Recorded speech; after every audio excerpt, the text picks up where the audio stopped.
Pernah kepikiran nggak gimana caranya para ilmuwan tahu bentuk pasti dari sebuah molekul yang baru aja mereka temukan atau buat? Mereka kan nggak bisa gitu aja ngintip pakai mikroskop biasa.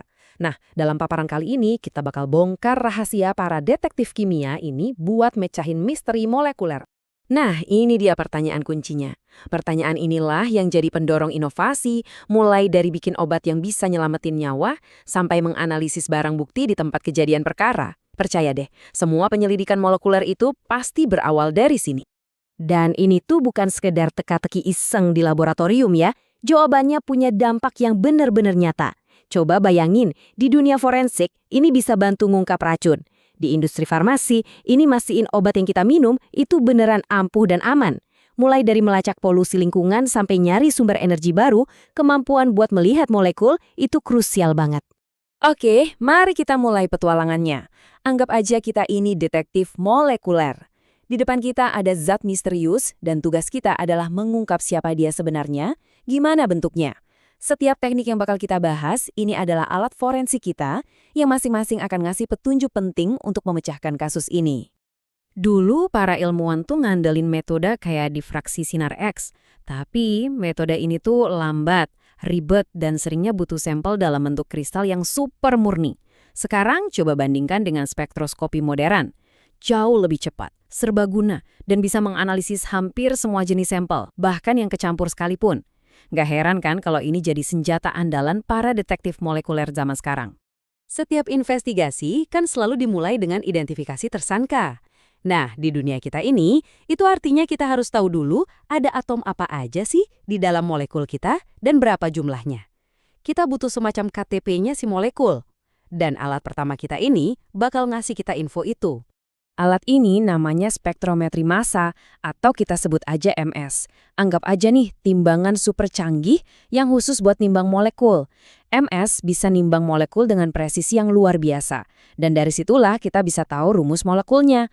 Contohnya nih, untuk kasus kita hari ini, MS ngasih tahu kalau tersangka kita punya rumus C6H10O. Artinya 6 atom karbon, 10 hidrogen, dan 1 oksigen.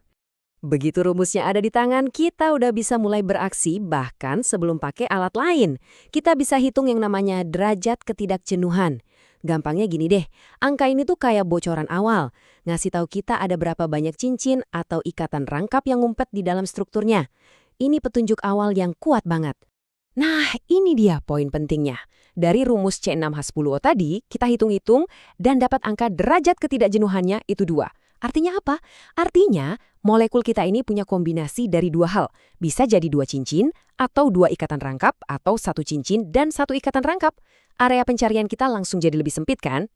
Oke, kita udah tahu isinya apa aja. Dan kita punya sedikit gambaran soal adanya cincin atau ikatan rangkap. Sekarang, kita perlu cari ciri khasnya, atau yang biasa disebut gugus fungsi.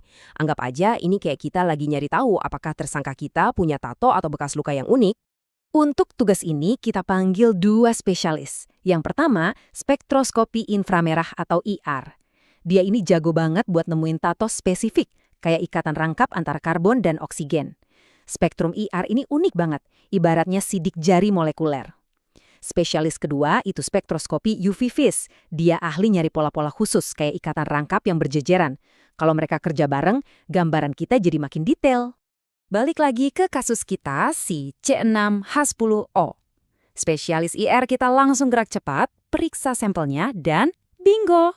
Dia nemuin sinyal kuat yang khas banget untuk gugus karbonil, yaitu ikatan rangkap C sama dengan O. Aha, ini petunjuk yang gede banget. Kita jadi tahu kalau salah satu dari 2 derajat ketidakjenuhan kita tadi itu adalah si ikatan rangkap C sama dengan O. Artinya, yang satu lagi udah pasti sebuah cincin.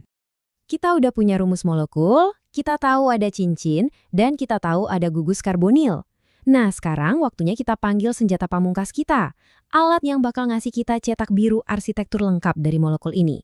Kenalkan, resonansi magnetik inti atau NMR. Gampangnya, NMR itu ngasih kita peta super detail dari kerangka karbon dan hidrogen si molekul. NMR bakal ngasih tahu kita, oke, di sini ada atom jenis ini, jumlahnya segini, dan dia tetanggaan sama si atom itu. Ini benar-benar kayak dapat denah lengkap dari sebuah bangunan misterius. Terus, gimana cara baca data dari NMR? Tenang, setiap parameter itu adalah petunjuk.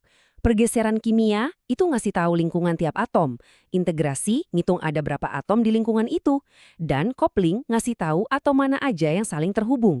Ini dia kepingan-kepingan puzzle terakhir yang bakal kita susun. Oke, tim detektif kita udah ngumpulin semua bukti. Kita punya laporan dari spektrometri massa, hasil analisis ketidakjenuhan, temuan dari spesialis IR, dan yang paling penting, cetak biru super detail dari NMR. Sekarang, saatnya kita duduk bareng dan menyatukan semuanya buat menutup kasus ini. Yuk, kita urutkan lagi alur investigasinya. Pertama, MS ngasih identitas, C6H10O. Kedua, dari perhitungan, kita tahu ada 2 derajat ketidakjenuhan. Ketiga, IR mastiin salah satunya itu ikatan rangkap C sama dengan O, yang berarti sisanya pasti cincin. Dan terakhir, data NMR yang detail banget itu mengkonfirmasi kalau itu adalah cincin dengan 6 anggota karbon dan nunjukin posisi presisi setiap atomnya. Semua bukti sekarang mengarah ke satu kesimpulan. Cuma ada satu struktur yang cocok dengan semua bukti yang kita kumpulkan. Jadi, kasus ditutup. Zat misterius kita berhasil diidentifikasi sebagai sikloheksanon. Setiap teknik tadi ngasih potongan puzzle yang penting. Dan waktu digabungin, mereka ngasih gambaran yang super jelas dan nggak bisa dibantah lagi. Jadi, kenapa sih metode ini keren banget? Soalnya, kombinasi teknik ini fungsinya lebih dari sekedar ngenalin satu molekul. Kita jadi bisa bedain molekul-molekul yang rumusnya sama, tapi strukturnya beda. Bahkan sampai ke susunan 3 dimensinya. Kita juga bisa ngecek kemurnian sampel. Atau bahkan ngintip reaksi kimia yang lagi berjalan. Ini benar-benar jendela kita buat ngelihat dunia molekuler yang kasat mata. Kemampuan buat memetakan struktur molekul dengan cepat dan akurat ini benar-benar udah merevolusi sains. Ini ngasih kita kekuatan buat ngerancang obat yang lebih baik, bikin material-material baru yang canggih, dan memahami dunia di sekitar kita sampai ke tingkat yang paling dasar. Ini jadi bikin kita mikir, dengan alat sekuat ini di tangan kita, kira-kira misteri besar apa lagi ya yang selanjutnya menunggu untuk diungkap?